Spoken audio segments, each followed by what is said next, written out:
HCB Corner vous est présenté par G de Vaux.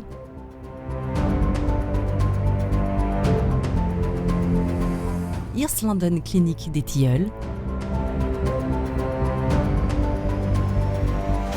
Despons, Vinox et AST Bireur.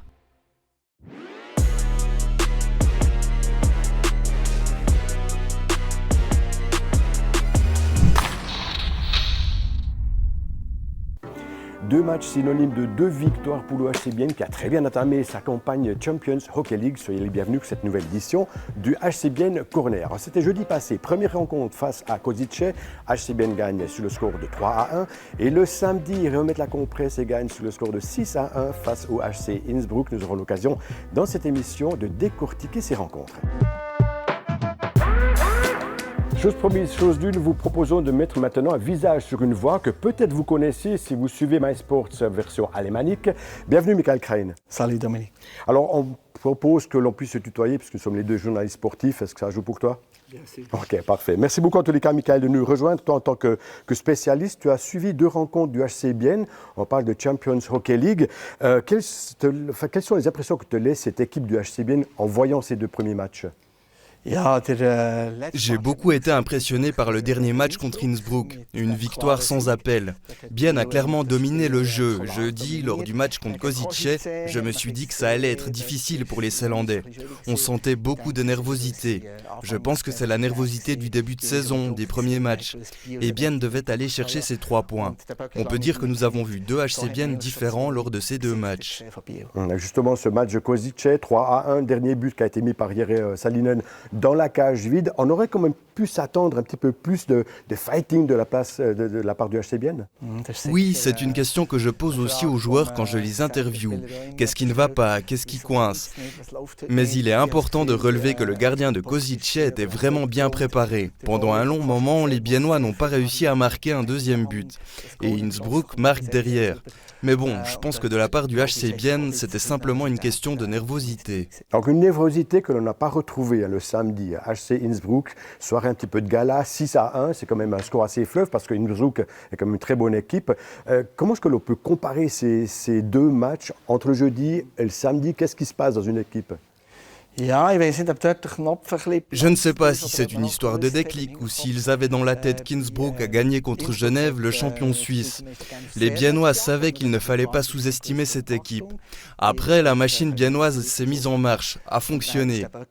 Dès que les Zélandais sont entrés dans le match, le moment est passé et quand ça marche pour Bienne, il n'y a aucun souci à se faire. Alors, c'est vrai que les matchs de préparation, par contre, du HC Bienne n'ont pas tous bien fonctionné, un petit peu en dents de scie. Par contre, en CHL, tout se passe bien. Est-ce qu'on reconnaît vraiment ce potentiel de l'équipe? Est-ce qu'on peut maintenant déjà se faire un avis sur une saison qui va bientôt arriver?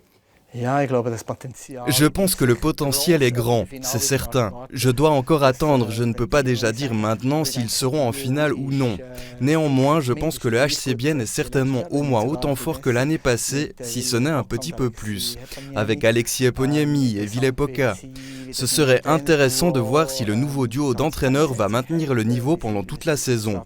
Jeudi et samedi, nous avons assisté à un hockey très attractif, presque comme celui d'Antti Tormanen.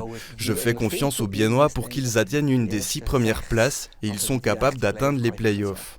Alors ça, c'est pour la National League. On retourne en Champions Hockey League puisque l'équipe biennoise va se rendre en Suède pour la suite de la compétition. 2 rencontres, une face à Färjestad et l'autre à Växjö Lakers. Est-ce qu'il faut encore plus se méfier de ces deux équipes? Parce que quand même, on est en Champions Hockey League. Est-ce que là, il y a le danger? Les deux équipes sont dures à jouer, surtout en Suède, ça va être dur. Mais si on regarde dans le passé, Bienne a toujours bien joué contre les équipes suédoises. Contre Frölunda, Bienne a presque gagné à la fin. Il s'en est fallu d'un petit détail. Je crois beaucoup en Bienne. Cette fois, ce sont les outsiders, mais du coup, ils ont moins de pression.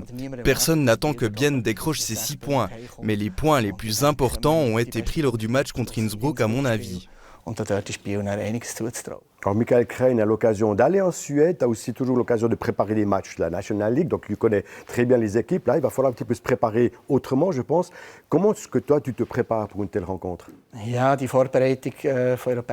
Préparer le commentaire d'un match européen, c'est toujours un peu spécial. Je le fais très volontiers. Je regarde ce qu'il s'est passé la saison précédente, quels sont les joueurs clés, cadres. Je regarde si l'équipe a déjà joué contre une équipe suisse, quels sont les liens avec la Suisse, qui a déjà joué avec qui a déjà participé à un championnat du monde. Ce sont les points principaux.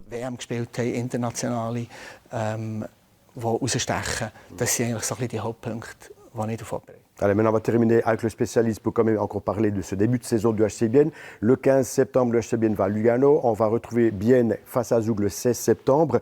Donc on le sait, il y a eu passablement de renforcement dans l'équipe, tu l'as dit toi-même, des nouveaux étrangers, aussi un petit peu des jeunes qui sont arrivés. Quel est le potentiel de cette équipe? Tu la vois où en fin de championnat? Le potentiel est énorme. Il y a un duo de gardiens au sommet. La défense est au moins autant bonne que la saison passée. On a encore Buren en plus et comme je l'ai dit, Ville-et-Poka. Si Löw revient, cela élargira encore les options de l'équipe. L'attaque est au moins autant forte que l'année passée. Bienne est clairement l'une des équipes les plus fortes. La question est de savoir ce que les deux coachs pourront en tirer. Quelles solutions vont-ils apporter? Mais pour savoir si Bienne va atteindre la finale, je dois encore attendre. Je pense que c'est encore trop tôt pour le dire. Effectivement, l'avenir nous le dira. En tous les cas, merci beaucoup Mikael Krain pour cette analyse. Bon voyage en Suède et puis voilà, en espérant que tu nous ramèneras de bonnes nouvelles de la Suède. À bientôt. Merci Mikael. Merci beaucoup. Et moi, je vous propose de faire un petit détour par les coulisses du HC Bienne avec notre rubrique qui s'appelle Backstage. Alors, on va y retrouver l'entraîneur principal Petri Matikainen et Ville-et-Poka.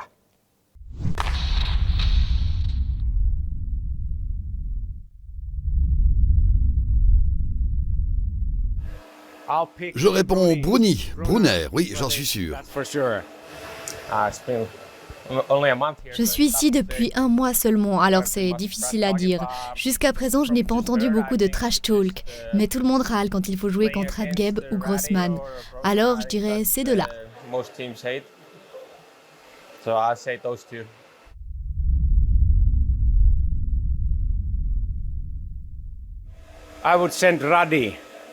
J'enverrai Radgeb chez le coiffeur parce qu'il a des longs cheveux, ou peut-être Delémont, un des deux. Or Delémont. Either one. Oh, who should I throw under the bus? C'est difficile à dire. J'aime bien la coupe de Radgeb, mais je pense que Sallinen devrait aller chez le coiffeur. I like Raddy's flow, he has a good hair. But I think Sallinen, he has to go to the hairdresser.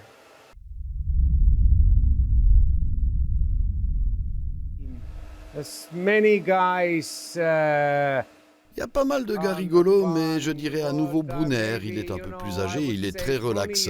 Robin Grossman aime aussi bien causer. He's an older guy and he's very relaxed, and also Robin Cross is a guy who can chat with his mouth. Of course, I hang out. Je suis souvent avec les Finlandais, mais je pense que Kessler est le plus marrant. I don't know. I think Kessler, he had most fun time in the team trip in Vienna. Alors à signaler que Ville-et-Poka connaît très bien son prochain adversaire de Champions Hockey League puisqu'il jouait lui-même avec l'équipe de Färjestad, c'était la saison passée. Une rencontre qui aura lieu vendredi et sera suivie dimanche d'un match face à Växjö. La semaine prochaine, un HC Bienne Corner un peu spécial puisque mon collègue alémanique Michel Eggimann va se rendre en Suède, va suivre une rencontre du HC Bienne. On aura l'occasion un petit peu de faire connaissance avec ce Champions Hockey League scandinave. Voilà, ça n'est tout. Et je vous souhaite à toutes et à tous une bonne semaine et à bientôt. Au revoir. HCB Corner vous a été présenté par G de Vaux.